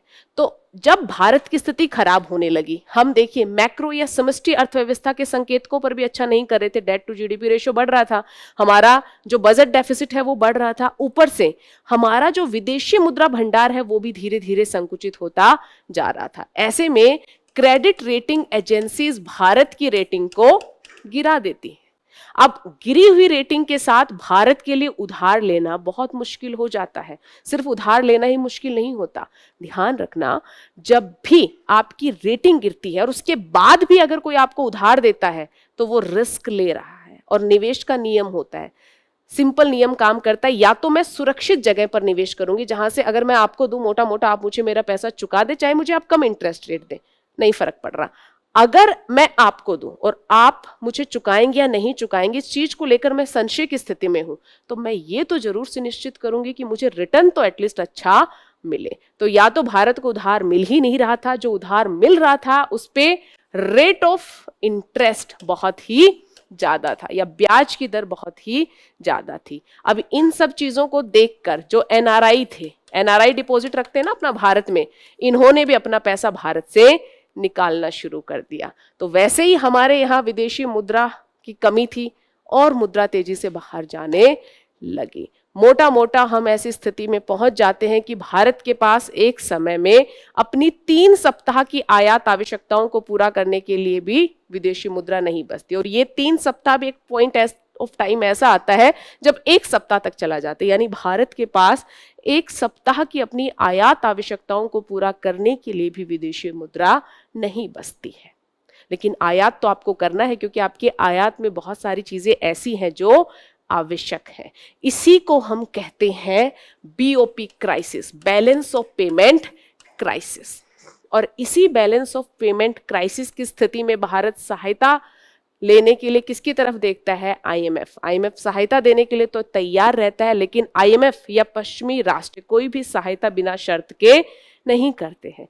तो वो सहायता तो करते हैं लेकिन सशर्त सहायता करते हैं। वो शर्त कुछ और नहीं बल्कि एलपीजी थी कि आपको अपनी अर्थव्यवस्था का उदारीकरण करना होगा, निजीकरण करना होगा और वैश्वीकरण करना होगा। उदारीकरण मतलब आपको अपने नियम उदार बनाने पड़ेंगे, जो प्रतिबंध है उनको आपको कम करना पड़ेगा। निजीकरण मतलब आपको निजी क्षेत्र की भूमिका को बढ़ाना पड़ेगा। और वैश्वीकरण का सीधा सा तात्पर्य था कि आपको अपने दरवाजे वैश्विक अर्थव्यवस्थाओं के लिए खोलने पड़ेंगे या आपको अपने आप को वैश्विक अर्थव्यवस्थाओं के साथ जोड़ना पड़ेगा। तो इसी तरह के सुधार जो है, एलपीजी जो सुधार रहे उसके तहत हम करते हैं। क्या क्या करते हैं हम? सबसे पहले नियम उदार करते हैं, है ना, निजी क्षेत्र को बढ़ावा देते हैं। और हम क्या करते हैं, सार्वजनिक क्षेत्र के लिए बहुत सारे उद्योग आरक्षित थे, धीरे धीरे धीरे धीरे हम उनको कम करते हैं और आज तक कम करते चले आ रहे हैं। क्योंकि आज भी अभी बताया था औद्योगिक नीति कौन सी है, 1991 की है। तो सबसे पहला काम हमने क्या किया, सार्वजनिक क्षेत्र के लिए आरक्षित उद्योगों की संख्या को सीमित करना शुरू कर दिया। दूसरा, लाइसेंसिंग की आवश्यकता वाले उद्योगों को सीमित कर दिया और विस्फोटक, खतरनाक सामग्री, अल्कोहल, है ना, धूम्रपान, इस तरह के कुछ उद्योग थे जिनके लिए औद्योगिक लाइसेंसिंग की आवश्यकता को बनाए रखा। बाकी उद्योगों के लिए हमने औद्योगिक लाइसेंसिंग की व्यवस्था को भी समाप्त कर दिया।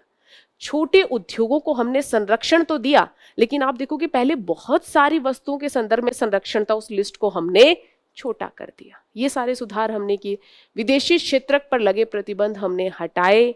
अपनी एफडीआई नीति, विदेशी निवेश नीति को हमने थोड़ा लिबरल किया। विभिन्न क्षेत्रों में विदेशी निवेश की हमने अनुमति दी। अच्छा, पहले आयात को रोकने के लिए भी बड़े सारे प्रतिबंध लगाए हुए थे। आयात के लिए आपका कोटा निर्धारित कर दिया कि आप इतना आयात कर सकते हो। अच्छा, आप आयात करना चाहते हो तो आपको पहले लाइसेंस लेना पड़ेगा। इन सारी रिक्वायरमेंट्स को हमने धीरे धीरे हटाने की कोशिश की। तो ये सारे बदलाव हमने किए। हमने वित्तीय क्षेत्र में भी बदलाव किया। और आपने ये भी सुना होगा कि 1990 के दशक में ही हम चालू खाते पर पूर्ण परिवर्तनीयता को लागू करते हैं। क्या होता है चालू खाते पर पूर्ण परिवर्तनीयता? सुना है? 1993 सुना है या नहीं सुना? क्या होता है चालू खाते के संदर्भ में पूर्ण परिवर्तनीयता को लागू करना? कोई भी बताना चाहेगा? जी,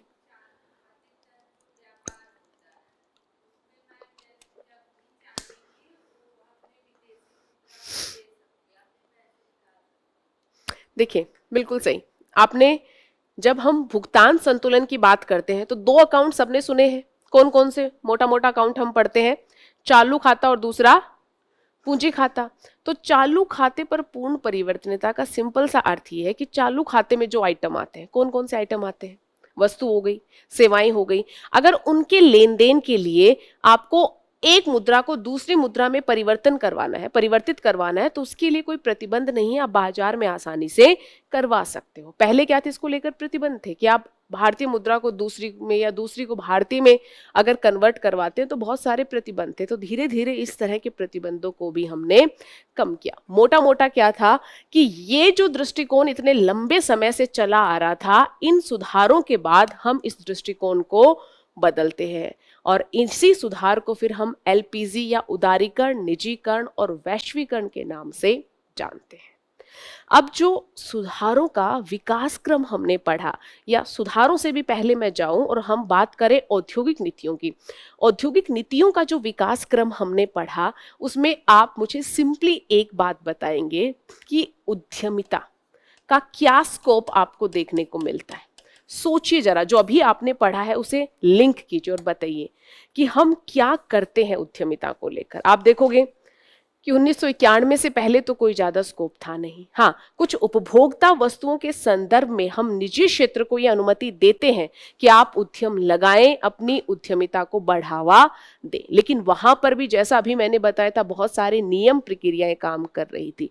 तो मोटा मोटा 1991 से पहले हमारी जो भी औद्योगिक नीतियां रही, उसमें हमने उद्यमिता को बढ़ाने के लिए कोई कोशिश नहीं की, बल्कि जो नियम, जो मापदंड हमने बनाए, जो सिद्धांत हमने बनाए, वो उद्यमिता को प्रोत्साहित करने की बजाय क्या कर रहे थे, हतोत्साहित कर रहे थे। और ऐसी बहुत सारी केस स्टडीज देखने को मिलती हैं जो इस बात की पुष्टि करते हैं। अब हमारा दृष्टिकोण बदलता है 1991 के बाद, और तब से हम निजी क्षेत्र की भूमिका यानी उद्यमिता को बढ़ाने की कोशिश करते हैं। लेकिन शुरुआत में भी हम निजीकरण तो करते हैं, लेकिन उद्यमिता को बढ़ाने के लिए क्या सिर्फ ये कह देना कि निजी क्षेत्र आगे आकर अपनी भूमिका का निर्वहन कर सकता है, क्या ऐसा कहने से उद्यमिता बढ़ जाएगी? नहीं बढ़ेगी। क्यों?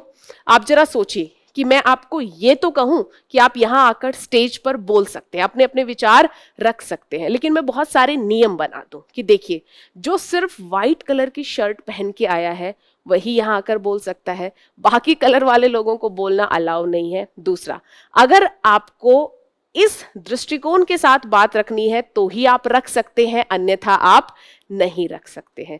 अगर आप यहां आना चाहते हैं तो आपको ये अमुक अमुक रूल रेगुलेशंस है, इनको फॉलो करना पड़ेगा। मोटा मोटा इनडायरेक्टली मैं आपको आने का तो अवसर दे रही हूं, लेकिन चीजों को आपके लिए सुविधाजनक ना बनाकर कहीं ना कहीं जटिल बनाकर रख रही हूं। आने का न्योता तो दिया गया, लेकिन आपको आने ज्यादा आगे नहीं दिया जा रहा। तो मोटा मोटा 1991 के सुधारों के बाद भी हम यही देखते हैं कि हम निजी क्षेत्र की भूमिका बढ़ाने की तो कोशिश करते हैं, हम डिसइन्वेस्टमेंट भी स्टार्ट करते हैं। डिसइन्वेस्टमेंट क्या था कि धीरे धीरे सार्वजनिक उद्यमों में सरकार की हिस्सेदारी को कम करना और निजी क्षेत्र की हिस्सेदारी को बढ़ाना। लेकिन फिर भी जो पूरी व्यवस्था थी वो हमारे यहाँ उद्यमिता के समर्थन में बात नहीं कर रही थी। कुछ एग्जाम्पल देना चाहो तो आप देखोगे श्रम कानून हमारे काफी जटिल थे। अच्छा, ईज ऑफ डूइंग बिजनेस तो आप सभी ने सुना होगा। ईज ऑफ डूइंग बिजनेस, व्यापारी के लिए व्यापार करना कितना मुश्किल था, इवन शुरुआत करना ही कितनी मुश्किल है, कितनी परमिशन, कितने परमिट लेने पड़ते हैं। श्रम कानून कितने हमारे यहाँ जटिल है। अच्छा, हमारे यहाँ नियमों में अति व्यापन देखने को मिलता है। आप अगर शासन प्रशासन के पास जाते हैं अनुमति लेने के लिए तो लाल फीताशाही भ्रष्टाचार देखने को मिलता है। तो ये सारी चीजें क्या बता रही हैं कि आपने निजी क्षेत्र को न्योता तो दिया, लेकिन ऐसी बहुत सारी बाधाएं काम कर रही थी जिसके चलते उद्यमिता जितनी हमारे यहाँ बढ़नी चाहिए थी उतनी नहीं बढ़ पाई। आप यही चीज चाइना के संदर्भ में देखते हो। 1970 के दशक में चाइना के द्वारा सुधार किया जाता है, लेकिन चाइना के द्वारा जो सुधार किए जाते हैं उसमें उद्यमिता को अत्यधिक बढ़ावा दिया जाता है। सेज जैसी यूनिट स्थापित की जाती हैं, जो विदेशी कंपनियां भी आपकी यहां आएंगी, काम करेंगी, आप उनको बहुत बेहतर तरह का माहौल देने की कोशिश करते हैं। लेकिन हम देखते हैं कि कहीं ना कहीं इन सारे मामलों में भारत पीछे रह जाता है। तभी आप देखोगे कि आज हम अगर औद्योगिक क्षमता की बात करें तो हम चाइना के समकक्ष नहीं है। आप देखोगे चाइना के पास आज के समय में विश्व का सबसे बड़ा फॉरेक्स रिजर्व है, विश्व की दूसरी बड़ी अर्थव्यवस्था है चाइना, वहां तक हम नहीं पहुंच पाए। और जब नहीं पहुंच पाने के कारणों को हम टटोलते हैं, तलाशते हैं, तो एक कारण हमें समझ में आता है कि हम अपने यहाँ उद्यमिता को बढ़ावा नहीं दे पाए। इस चीज को सरकार समझती है, स्वीकार करती है, और पिछले कुछ वर्षों में ऐसी अनेक कोशिशें हो रही हैं जिनके माध्यम से भारत में उद्यमिता को बढ़ावा देने की कोशिश की जा रही है। अगर इस तरह की पहलू की बात करें तो सबसे पहले हम आते हैं सब्सिडी। सब्सिडी और रियायतें। सब्सिडी, रियायतें या प्रोत्साहन क्या करते हैं, कोई बताना चाहेगा?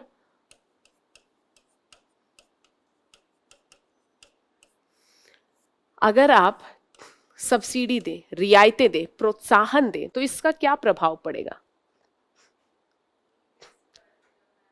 बिल्कुल, निवेश बढ़ेगा, नए उद्यम स्थापित होंगे। जरा आप सोचिए ना, आप किसी उद्यम को ये रियायत दे दीजिए, सब्सिडी दीजिए कि देखिए आप अगर इस क्षेत्र में इस फील्ड से जुड़ा हुआ कोई उद्यम स्थापित करते हैं तो हम आपको इतना % सब्सिडी दे देंगे। क्या होता है?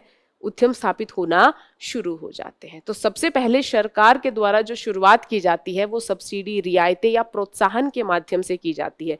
और प्रोत्साहन में सिर्फ सब्सिडी ही नहीं, कर प्रोत्साहन भी हो सकता है। सोचिए जरा, सरकार ये कहे कि हम आपसे कम कर लेंगे तो उद्यमी प्रोत्साहित होते हैं, वो उद्यम स्थापित करना चाहते हैं। जैसे आप देखोगे हमारे यहाँ स्टार्टअप्स के मामले में लगभग 3 साल तक तो ज्यादा कोई कर लिया ही नहीं जाता। और स्टार्टअप्स के लिए जो कर की दर रखी गई है, कॉर्पोरेट टैक्स रेट जो स्टार्टअप्स के लिए रखी हमने, वो कितनी थी? 15%। और बड़े कंपनीज के लिए रेट कितनी है? 25%। यानी हम स्टार्टअप्स को प्रोत्साहित कर रहे हैं कम कर लेकर, हम कर से छूट देकर भी स्टार्टअप्स को प्रोत्साहित कर रहे हैं। तो ऐसे में क्या होगा? नए नए स्टार्टअप्स हमारे यहाँ स्थापित होंगे, उद्यमिता बढ़ेगी। तो जो उद्यमिता के लिए 2 कारक थे, क्षमता और आपकी तत्परता। तो अगर सरकार सब्सिडी देती है, रियायतें देती है, प्रोत्साहन देती है, तो ये व्यक्ति या व्यक्तियों का समूह जो उद्यमी बनना चाहता है उसमें किसको बढ़ाता है? तत्परता को बढ़ाता है। तो सरकार छूट, रियायतें, सब्सिडी इत्यादि के माध्यम से उद्यमिता को बढ़ाने की कोशिश कर रही है। टेक्सटाइल क्षेत्र में मैं कुछ एग्जाम्पल दे रही हूँ, बहुत सारे एग्जाम्पल हो सकते हैं ताकि सिर्फ आप लिंक कर पाओ। टेक्सटाइल क्षेत्र में सरकार के द्वारा ग्रेट नाम का एक इनिशिएटिव, एक पहल शुरू की जाती है। इसकी फुल फॉर्म लिखिए, research and entrepreneurship across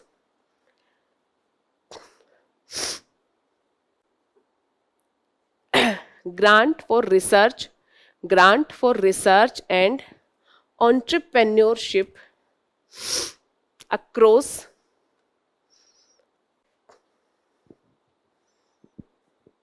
aspiring innovation in textile. Grant for research and entrepreneurship across aspiring innovation in textile. Aspiring innovation in textile, मोटा सा मतलब है कि आपको ग्रांट मिलेगी, है ना।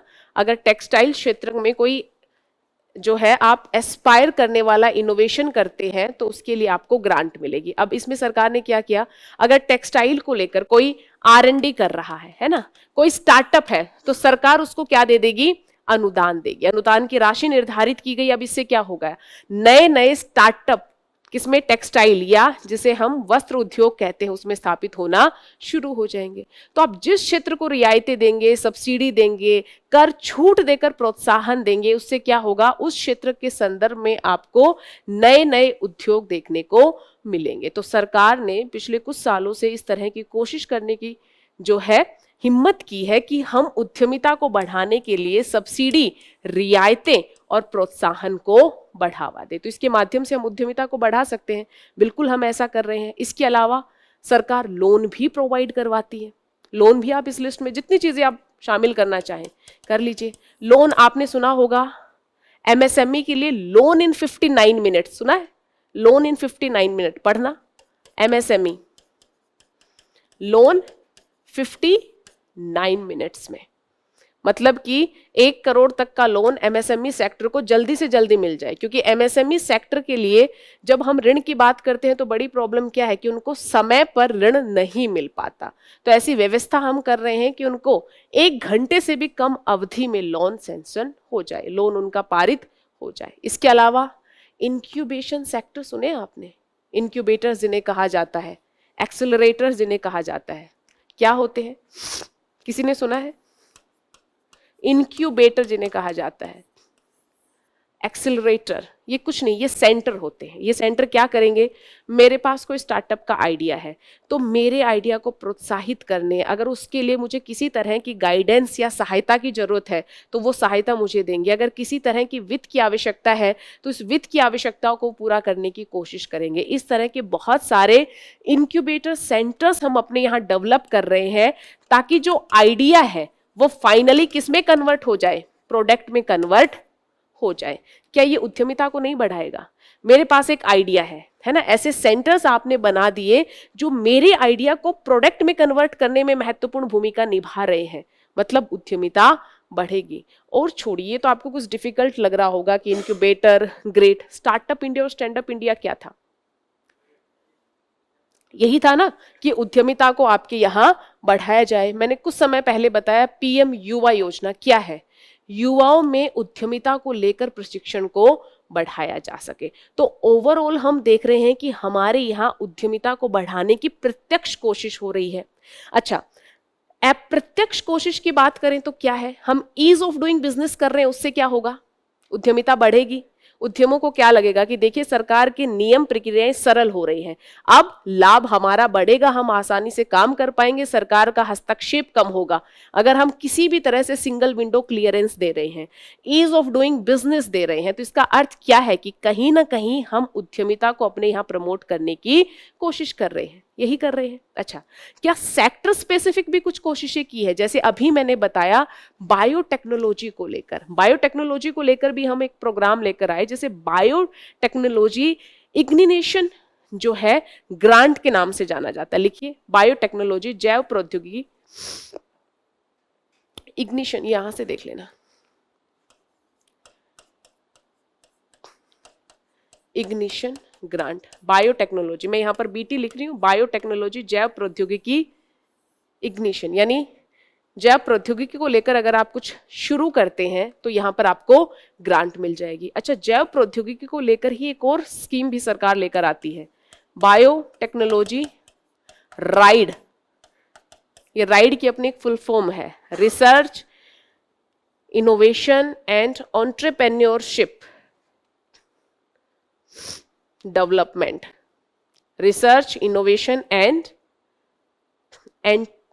Entrepreneurship development. तो बेसिकली बायोटेक्नोलॉजी के मामले में रिसर्च डेवलपमेंट बढ़े, उद्यमिता बढ़े, है ना। आप देखोगे फार्मास्यूटिकल इंडस्ट्री के लिए हम बहुत सारी स्कीम लेकर आते हैं। फार्मास्यूटिकल इंडस्ट्री तो बहुत समय से चर्चा का विषय बना हुआ है। अच्छा, वन नेशन वन स्टैंडर्ड हम डेवलप करने की कोशिश कर रहे हैं। किसी ने पढ़ा कि हमारे यहाँ जो प्रोडक्ट है, अगर एक राष्ट्र है तो हम ये कोशिश करें कि उस राष्ट्र में एक उत्पाद का एक स्टैंडर्ड हमारे यहाँ हम डेवलप कर पाए, ताकि जो गुणवत्ता का मामला होता है ना हमारे यहाँ, उससे हम निजात पा पाए। आप देखोगे कि भारत के निर्यात को बाधित करने में प्रमुख भूमिका क्या निभाता है कि हमारे उत्पाद की गुणवत्ता पर प्रश्न उठते हैं। अलग स्थान से आप चीज मंगवाएंगे, अलग गुणवत्ता मिलेगी। तो हम क्या कोशिश कर रहे हैं, वन नेशन वन स्टैंडर्ड की, एक राष्ट्र है तो उत्पाद की गुणवत्ता भी एक प्रकार की हो, हम लैब बनाएं, टेस्ट करें और एक तरह की उत्पादकता को में गुणवत्ता को बढ़ाने की हम कोशिश करें। तो ऐसे बहुत सारे स्टेप सरकार के द्वारा प्रत्यक्षतः अप्रत्यक्षतः उठाए जा रहे हैं, जिसके माध्यम से हम उद्यमिता को अपने यहाँ बढ़ा पाए, है ना। तो मोटा मोटा जो हमने पूरा हिस्टोरिकल डेवलपमेंट देखा। अच्छा, करंट या समसामयिकी या पिछले 1-2 दशक से जुड़े हुए जो कुछ कदम देखे, उनके माध्यम से हमें क्या समझ में आया कि देखिए 1990-91 के वर्ष से पहले की अगर हम बात करें तो हमारे यहाँ उद्यमिता पर ज्यादा बल नहीं दिया गया, क्योंकि केंद्र में क्या था, सार्वजनिक क्षेत्र था और नीतियां इस तरह की थी जो निजी क्षेत्र को बार बार बाधित कर रही थी। 1991 के सुधारों के बाद हमारा दृष्टिकोण बदलता है और हम निजी क्षेत्र की भूमिका या उद्यमिता को बढ़ाने की कोशिश करते हैं। लेकिन इस कोशिश में भी हम न्योता तो देते हैं, हम निजी क्षेत्र को आमंत्रित तो करते हैं, लेकिन अपनी बाधाओं को उतना कम नहीं कर पाते जितना हमें कम करना चाहिए था। धीरे धीरे धीरे हम इस क्रम में शुरू होते हैं। पहले तो उस तरह की बाधाओं पर काम करने की कोशिश करते हैं, उनको कम करने की कोशिश करते हैं ताकि उद्यमिता बढ़े, और साथ ही कुछ प्रत्यक्ष ऐसी स्कीम, कुछ योजनाएं, वित्तीय सहायता, सब्सिडी, प्रोत्साहन सब लेकर आते हैं जिसके माध्यम से हम उद्यमिता को बढ़ावा दे पाए। ये स्कीम, ये योजनाएं इन जनरल यानी सभी के लिए भी हो सकती हैं, जैसे स्टार्टअप इंडिया हो गया, स्टैंड अप इंडिया विशेष वर्ग के लिए है, या फिर सेक्टर स्पेसिफिक जैसे बायोटेक्नोलॉजी को लेकर बताया, आईटी को लेकर भी ऐसी स्कीम है ना। आप देखोगे फार्मास्यूटिकल इंडस्ट्री को लेकर भी ऐसी स्कीम है जो हम लेकर आए। बट मोटा मोटा हम कोशिश करते आ रहे हैं, और 1991 के सुधार को भी कितने वर्ष हो गए हैं, लगभग 3 दशक का समय जा चुका है। आज हम क्या देखते हैं, ओवरऑल औद्योगिक नीति को लेकर और उद्यमिता को लेकर 3 दशक बाद क्या हमें सीमाएं देखने को मिल रही हैं। अगर हम उद्यमिता को सही से बढ़ावा दे पाते या हमारी औद्योगिक नीति का जो लक्ष्य था उसे हम सही से प्राप्त कर पाते, तो क्या भारत विनिर्माण के मामले में स्थायित्व का अनुभव करता। स्टैग्नेशन कहा जाता है, हमारी विनिर्माण इंडस्ट्री में स्टैग्नेशन आ गया है। 1991 के समय भी जीडीपी में विनिर्माण क्षेत्र की हिस्सेदारी 16% के आसपास थी और आज भी उतनी ही है। सेवा क्षेत्र की हिस्सेदारी बढ़ी, जीडीपी में बढ़कर 54% हो गई। कृषि की हिस्सेदारी गिरी और गिरकर, अलग अलग वर्ष अलग रहती, बट मोटा मोटा 15 से 18% की रेंज के बीच रहती है। लेकिन विनिर्माण क्षेत्र जिसको लेकर हमने टारगेट बनाया है कि 25% की हिस्सेदारी करनी है, लेकिन 1991 से सोचिए, इंडस्ट्रियल पॉलिसी जो प्रमुखतः बात करती है मैन्युफैक्चरिंग सेक्टर की, क्या आप उस नीति को सफल कह सकते हैं। वो नीति जिसके केंद्र में एक क्षेत्रक है, वो क्षेत्रक ही विकास नहीं कर पाया। मैन्युफैक्चरिंग सेक्टर की हिस्सेदारी आज भी जीडीपी में 16% ही बनी हुई है, जिसको बढ़ना चाहिए था लेकिन नहीं बढ़ पाया। दूसरा, औद्योगिक नीति का लाभ तो हुआ, लेकिन क्या लाभ सारे भारत को मिला? नहीं। आप देखोगे कि कुछ भौगोलिक क्षेत्रकों को और कुछ आर्थिक क्षेत्रकों को ही लाभ मिला। अब भौगोलिक क्षेत्र का मतलब ज्योग्राफिकल, यानी कुछ राज्यों को ही लाभ मिला। अधिकतम लाभ हम देखते हैं कौन कौन से राज्यों को मिलता है? महाराष्ट्र, कर्नाटक, है ना, तमिलनाडु, गुजरात, दिल्ली, इसी तरह के राज्य रहे जिनको लाभ मिला, बाकी राज्यों को ज्यादा लाभ नहीं मिला। जैसे इस चीज को पुष्ट करने के लिए एफडीआई के आंकड़े सबसे ज्यादा महत्वपूर्ण है। भारत में जो विदेशी निवेश होता है उसका मोर देन 85% कौन कौन से राज्यों में आता है? महाराष्ट्र, कर्नाटका, गुजरात, तमिलनाडु और दिल्ली। ये कुछ राज्य हैं जहां 80 से 85% के आसपास जो कुल एफडीआई आती है वो जाती है। अच्छा, एफडीआई अर्थव्यवस्था के भी कुछ ही क्षेत्रकों में जाती है, जिसमें प्रमुख क्या है? सेवा क्षेत्रक, कंप्यूटर सॉफ्टवेयर हार्डवेयर हो गए, है ना, टेलीकम्युनिकेशन हो गया। ये ऐसे क्षेत्रक हैं जहां अधिकांश एफडीआई आ रहा है। तो यानी एक तो विनिर्माण क्षेत्र में हमें ग्रोथ नहीं देखने को मिली जितनी देखने को मिलनी चाहिए थी। दूसरा, जो औद्योगिक नीतियों से लाभ भी हुआ वो कुछ ही अर्थव्यवस्था के क्षेत्रक और कुछ ही भौगोलिक क्षेत्रकों तक केंद्रित रहा, जिससे क्या बढ़ी? असमानता बढ़ी। और सर्विस सेक्टर में अगर आपके यहाँ ज्यादा एफडीआई आ रहा है, सर्विस सेक्टर ज्यादा लोगों को रोजगार नहीं देता, यानी ना सिर्फ क्षेत्रीय असमानता बढ़ती है बल्कि आय असमानता भी देखने को मिलती है, क्योंकि सर्विस सेक्टर में जिन लोगों को मिलता है अच्छा पैसा मिलता है, बाकी फिर लोगों को उतना जो है नहीं मिल पाता। अच्छा, क्या हम उत्पादन दक्षता पर काम कर पाए? उत्पादन बढ़ाना हमारा जो है प्रमुख फोकस रहा, लेकिन जब हम उत्पादन बढ़ा रहे हैं तो उत्पादन में हम दक्षता पर काम कर पाए? क्या इस तरह का हमारा फोकस रहा? नहीं रहा। तो ये भी एक बड़ी कमी देखने को मिलती है। इसके अलावा हमारी औद्योगिक नीतियों में स्थायित्व भी नहीं देखने को मिलता। जैसे शासन प्रशासन बदलता है उसी के अनुरूप औद्योगिक नीतियां भी बदल जाती हैं। अब अगर आप उद्यमी हैं, सोचिए जरा, आप इस चीज को लेकर आश्वस्त है ही नहीं कि सरकार अगर अभी इस दृष्टिकोण से सोच रही है, अर्थव्यवस्था को ऐसे आगे लेकर जाना चाहती है, तो मतलब ये उम्मीद बनती है कि देखिए इस सेक्टर में अगर मैं अपना काम करूं तो मुझे लाभ हो सकता है। अब आप हमेशा चिंतित रहेंगे, हो सकता है अगली सरकार आए और उसका दृष्टिकोण ही बदल जाए। जिस क्षेत्र पर मैं अभी ध्यान दे रहा हूं पता चले उनकी वरीयता में ही ना रहे। क्या आप कभी भी बिना किसी संदेह के निश्चिंत होकर कदम उठा पाएंगे? नहीं उठा पाएंगे। तो ये भी हमारे यहाँ एक बड़ी प्रॉब्लम रही। इसके अलावा ड्यूटी स्ट्रक्चर वगैरह के मामले में भी बहुत सारी प्रॉब्लम देखने को मिली। आपको पता है इन्वर्टेड ड्यूटी स्ट्रक्चर क्या होता है? उल्टी शुल्क संरचना। नियम क्या कहता है? रॉ मटेरियल पर अधिक शुल्क लगना चाहिए या बने हुए माल पर? नियम क्या कहता है? बने हुए माल पर। लेकिन बहुत सारे मामलों में हमारे यहाँ बने या तैयार माल पर ड्यूटी कम है और जो कच्चा माल है उस पर शुल्क ज्यादा लगता है। उससे हमारी इंडस्ट्री प्रभावित हो जाती है। और बहुत देखिए, जब औद्योगिक समस्याओं की बात करेंगे तो बहुत सारी समस्याएं, अवसंरचना उतनी अच्छी नहीं है। औद्योगिक नीतियां जब बनती हैं तो औद्योगिक नीतियों में उद्योग भी एक पक्ष है, अलग अलग प्रतिनिधियों के विचार होने चाहिए, है ना, वो नहीं लिए जाते। एक तरफा मुख्यतः हमारे यहाँ औद्योगिक नीतियां बनती हैं। लॉजिस्टिक व्यवस्था उतनी अच्छी नहीं है, अवसंरचना पर हम काम नहीं कर पा रहे। ऐसी बहुत सारी चीजें हैं जो कहीं ना कहीं इस बात को स्पष्ट करती हैं कि क्यों हम अपनी औद्योगिक नीतियों द्वारा निर्धारित लक्ष्यों को पूरा नहीं कर पाए।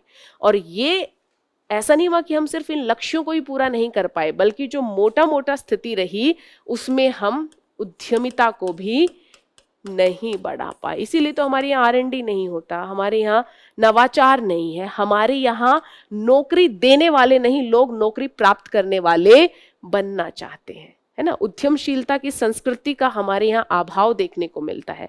और ये सिर्फ आर्थिक कारणों से ही नहीं, सामाजिक कारणों से भी प्रेरित है। आप देखोगे कि भारतीय समाज में जोखिम से अधिक सुरक्षा को वरीयता दी जाती है। इसलिए सामान्यतः समाज, घर, परिवार का दृष्टिकोण भी यही रहता है कि आप वो कार्य करें जिसको करके ये सुनिश्चित है कि इतना तो आप कर ही लेंगे, जोखिम मत उठाइए। अगर जोखिम उठाएंगे तो उससे मामला उल्टा भी पड़ सकता है। तो मोटा मोटा ना ही तो औद्योगिक नीतियां उतनी सफल हो पाई और ना ही जो है उद्यमिता को हमारे यहाँ ज़्यादा बढ़ावा मिला। लेकिन जैसा अभी मैंने बताया कि सरकार ने कुछ कुछ कोशिशें की हैं जिनसे हमें कुछ सकारात्मक बदलाव देखने को मिल रहे हैं। जैसे भारत में विश्व का तीसरा बड़ा जो है स्टार्टअप इकोसिस्टम बन रहा है, स्टार्टअप्स की संख्या हमारे यहाँ बढ़ रही है ना। यूनिकॉर्न 1 बिलियन से अधिक वर्थ वाले जो स्टार्टअप्स हैं उनकी संख्या के मामले में भी भारत अग्रणी कुछ राष्ट्रों की श्रेणी में आता है। लेकिन जो भारत की जनसंख्या है, भारत की जो घरेलू मांग है, जो भारत में निर्यात क्षमता है, उसको देखते हुए अभी भी काफी कुछ किया जाना बाकी है। और जब हम काफी कुछ किए जाने की बात करते हैं तो सबसे बड़ी आवश्यकता आती है एक और नई औद्योगिक नीति की, क्योंकि जो अभी हमारी औद्योगिक नीति है वो लगभग 3 दशक पुरानी है।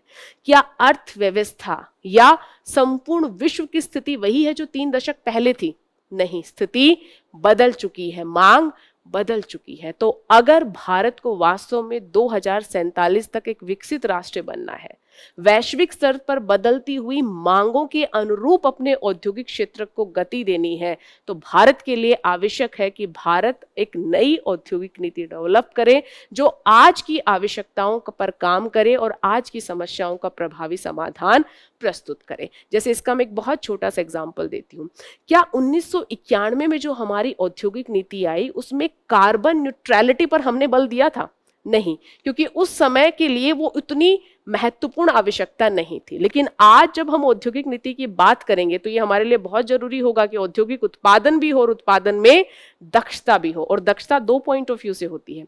आर्थिक तो है कि आप कम संसाधन लगाकर ज्यादा से ज्यादा प्राप्त कर लें, पर्यावरणीय दक्षता भी है कि कम से कम प्राकृतिक संसाधनों को खर्च करके आप अधिक से अधिक उत्पादन करें, पर्यावरण को कम से कम क्षति पहुंचाएं। तो भारत के लिए क्या जरूरी है कि भारत नई औद्योगिक नीति पर काम करे और औद्योगिक नीति जो डेटा आधारित हो, जो आज के नए भारत, नए विश्व की आवश्यकताओं पर आधारित हो। अगर हम इस पॉइंट ऑफ व्यू से काम करते हैं तो जो बेसिकली नई औद्योगिक नीति में जो समस्याएं हैं इन्हीं का समाधान हम करने की कोशिश करेंगे, तो डेफिनेटली औद्योगिक क्षेत्र की स्थिति भी अच्छी होगी और उद्यमिता भी बढ़ेगी।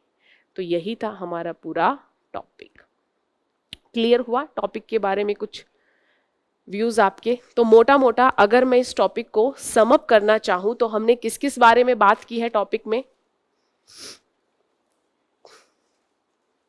सबसे पहले हमने औद्योगिक नीति, उद्यमिता और नए भारत की संकल्पनाओं को समझने की कोशिश की।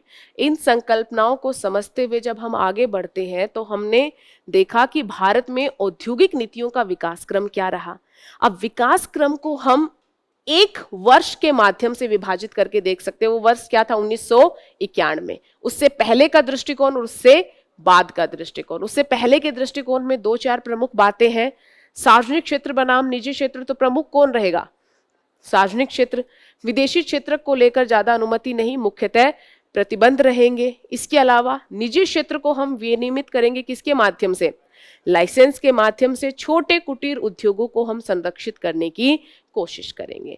1991 में जब बैलेंस ऑफ पेमेंट क्राइसिस की स्थिति का हम सामना करते हैं और आईएमएफ की शर्त हमारे सामने आती है, तब हम अपनी अर्थव्यवस्था में सुधार का मार्ग अपनाते हैं। हम उदारीकरण करते हैं, यानी जो नियम हमने जटिल कठोर रखे थे उनको आसान करते हैं। हम निजी क्षेत्र की भूमिका को बढ़ाने की कोशिश करते हैं, यानी ज्यादा से ज्यादा क्षेत्रों में हम कहते हैं कि निजी क्षेत्र को आप आओ और आप काम करो। सरकार अपने लिए आरक्षित क्षेत्रों को कम कर देती है और साथ ही संपूर्ण विश्व के साथ हम जुड़ने की या एकीकृत होने की कोशिश करते हैं और ये कोशिश होती है ग्लोबलाइजेशन या वैश्वीकरण के माध्यम से।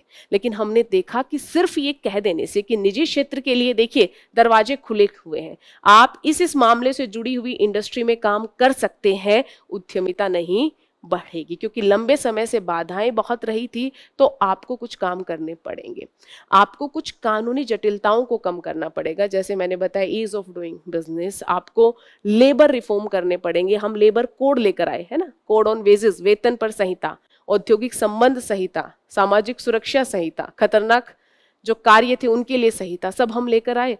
तो अनेक सुधार हमने किए और कुछ प्रत्यक्ष कोशिशें भी हमने की ताकि हम उद्यमिता को बढ़ा पाए और उन क्षेत्रों में जहां हम चाहते हैं, जैसे मैंने बताया बायोटेक्नोलॉजी, फार्मा, आईटी, इत्यादि। तो इस तरह की कोशिशें हमने की, लेकिन मोटा मोटा हम देखते हैं कि औद्योगिक नीति जो हमारी 1991 की थी वो कुछ हद तक सफल भी होती है, लेकिन बहुत सारे मामलों में हम देखते हैं कि सफलताएं सीमित रही। जैसे विनिर्माण को हम उतना आगे नहीं बढ़ा पाते, क्षेत्रीय स्तर पर आर्थिक क्षेत्रकों के संदर्भ में हमें असमानता देखने को मिलती है। इसके अलावा और क्या क्या बाधाएं हमने देखी थी? शुल्क संरचना इत्यादि हमारी उतनी प्रभावी नहीं रहती है। सरकारी हस्तक्षेप, जिसे हम विनियामक कोलेस्ट्रॉल के नाम से जानते हैं, वो भी कोशिशें करने के बाद भी हमारे यहाँ बना रहता है। उत्पादन दक्षता पर हमने ध्यान नहीं दिया। सरकार बदलती है तो नीतियां भी बदल जाती है। ऐसी बहुत सारी प्रॉब्लम्स रही जो हमें देखने को मिल रही हैं। तो आवश्यकता क्या है?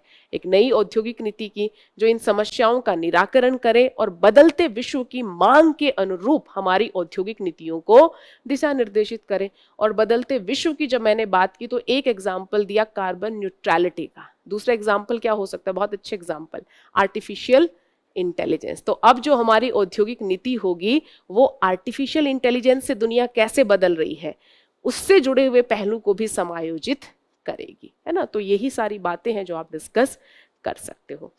अब जरा एक प्रश्न लिखिए।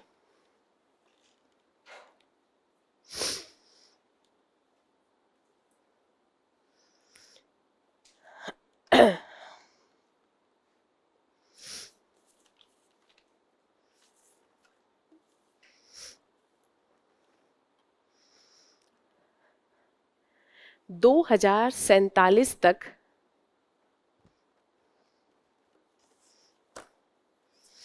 भारत को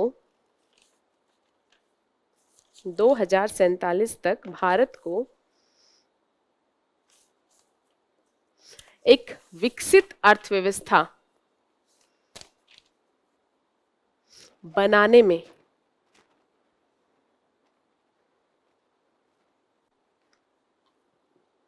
उद्यमिता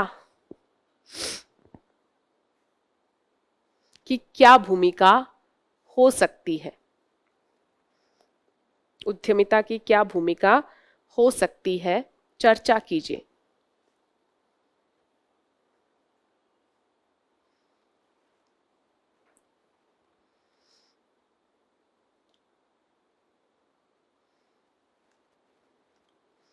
सिंपल है। एक और प्रश्न लिखिए। औद्योगिक नीतियों के विकास क्रम में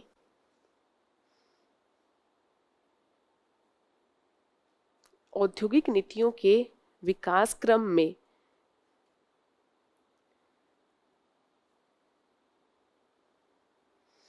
उद्यमिता, एंटरप्रेन्योरशिप किस प्रकार से प्रभावित हुई? चर्चा कीजिए।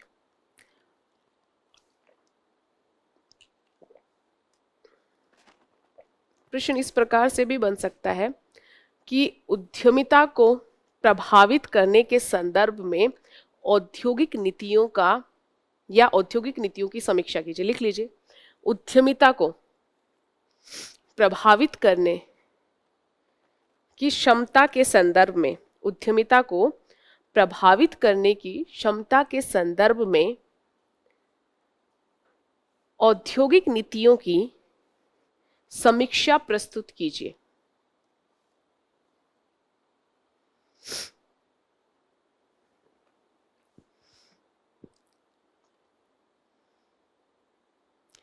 लास्ट जो दोनों प्रश्न आपने लिखे हैं वो मोर एंड लेस सेम ही है, सिर्फ प्रश्न पूछे जाने का तरीका बदल गया है। आपको बताना यही है कि हमारी जो औद्योगिक नीतियों का विकास क्रम रहा या औद्योगिक नीतियां रही, उन्होंने उद्यमिता के भाव को किस तरह से प्रभावित किया, उसे प्रोत्साहित किया या उसे हतोत्साहित किया। तो आप समय काल में भी विभाजित करके लिख सकते हो कि 1991 से पहले क्या था और 1991 के बाद हमें क्या देखने को मिल रहा है और पिछले लगभग 1 या 1.5 दशक में हमारी प्रवृत्ति किस प्रकार की रही है। एक और प्रश्न, एक नई औद्योगिक नीति, एक नई औद्योगिक नीति की आवश्यकता पर टिप्पणी कीजिए। एक नई औद्योगिक नीति की आवश्यकता पर टिप्पणी कीजिए।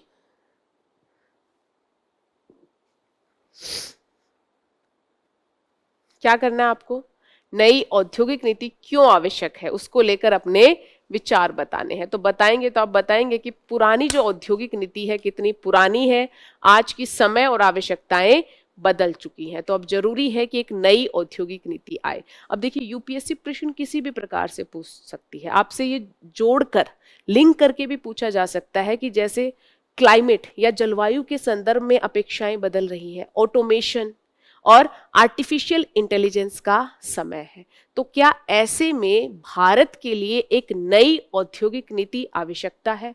मतलब कुछ नहीं, आपसे जलवायु परिवर्तन, ऑटोमेशन, आर्टिफिशियल इंटेलिजेंस से जोड़कर प्रश्न पूछ दिया गया, आपको कुछ नहीं करना। इन क्षेत्र इसके अलावा कुछ और फ्रंट भी है, क्योंकि पहले औद्योगिक नीति में कुछ कमियां रही, परिणाम नहीं मिले, उनको बदलने की आवश्यकता है, तो उनको भी लिंक करके बता दीजिए कि बिल्कुल एक नई औद्योगिक नीति की आवश्यकता है और इसमें ये पहलू हैं जिनको हमें प्राथमिकता से डील करना पड़ेगा। और पिछले कुछ सालों में इवन 2023 तक भी, 2024 में भी नई औद्योगिक नीति के बारे में न्यूज़पेपर में आपको कई सारे आर्टिकल देखने को मिल जाएंगे कि उस पर काम चल रहा है, आई नहीं है, किस तरह की आवश्यकता है, तो बहुत सारा आइडिया आपको मिल जाएगा। तो ये था हमारा पहला टॉपिक। क्या मैं ये मान के चलूं कि चीज़ें आपको समझ में आ गई है? अगर कुछ पूछा जाएगा तो उसका उत्तर आप दे देंगे। प्रीलिम्स पॉइंट ऑफ व्यू से यहाँ से जो जरूरी जानकारी बनती है वो है औद्योगिक नीतियों का विकास क्रम। संक्षिप्त में उसका आइडिया देने की कोशिश की गई है, आप और डिटेल में औद्योगिक नीतियों का विकास क्रम एक बार पढ़ सकते हैं, या फिर कुछ स्कीम्स की चर्चा की गई है, यूपीएससी चाहे तो वहां से भी प्रश्न पूछ सकती है। तो प्रीलिम्स को लेकर पॉसिबिलिटी यही है, मेंस को लेकर जो पॉसिबिलिटी थी वो बता दी गई है। मैसेज टॉपिक से यही है कि एक टॉपिक को ब्रेक करके पढ़ो कि वहां से क्या क्या इंपॉर्टेंट चीजें आपको पढ़नी है एग्जाम पॉइंट ऑफ व्यू से। दूसरी चीज, सबसे पहले अगर आप की टर्म्स को समझ जाते हैं तो पूरे टॉपिक को समझना आपके लिए आसान हो जाता है। और जो की टर्म्स या वाक्यांश है, ट्रस्ट मी, वो बहुत सरल होते हैं। सिर्फ होता क्या है कि हम पूरे की टर्म का अर्थ किसी पुस्तक में पढ़ने की कोशिश करते हैं, हम उसे तोड़ते ही नहीं, हम विचार ही नहीं करना चाहते। जब तक स्वयं से विचार नहीं करोगे चीजें ना समझ में आएंगी, और समझ में नहीं आएगी तो क्या करना पड़ता है, रटना पड़ता है। और रटी हुई चीजें ज्यादा लंबे समय तक याद नहीं रहती, और कितनी चीजों को रटेंगे, सिलेबस इतना बड़ा है। तो कुछ भी पढ़ें तो तोड़ करके, अच्छा ये नीति है तो सरकार क्यों लाती है, नीतियों के तहत क्या क्या करती है, अगर इतना ओवरव्यू क्लियर है तो आप देखोगे कि टॉपिक्स को लेकर आपकी समझ भी तुलनात्मक रूप से बेहतर होगी। और कहीं अगर 1% भी ऐसी आवश्यकता बनती है कि आप किसी की वाक्यांश को परिभाषित कर पाएं किसी प्रश्न में, तो आप देखोगे आपकी परिभाषा भी अन्य विद्यार्थियों की तुलना में बेहतर होगी। जो एक बहुत बड़ी प्रॉब्लम होती है ना कि इंट्रोडक्शन हम लिखते हैं, डिफाइन करके आते हैं, परिभाषित करके आते हैं, फिर एक कमेंट आता है, अत्यधिक सामान्य तरह की परिभाषा है। तो सामान्य परिभाषा को विशेष कैसे बनाएं, तो विशेष बनाने के लिए पहले पढ़ते टाइम थोड़ी कोशिश करनी पड़ेगी, तोड़कर समझकर पढ़ने की कोशिश कीजिए। जब समझ सही होगी तो आप लिखें भी सही से। ठीक है, तो ये मेन मैसेज था। इसी के साथ इस टॉपिक के डिस्कशन को हम एंड करते हैं। अभी है लगभग 10 से 15 मिनट का ब्रेक, उसके बाद हम दूसरे टॉपिक की चर्चा शुरू करेंगे। धन्यवाद।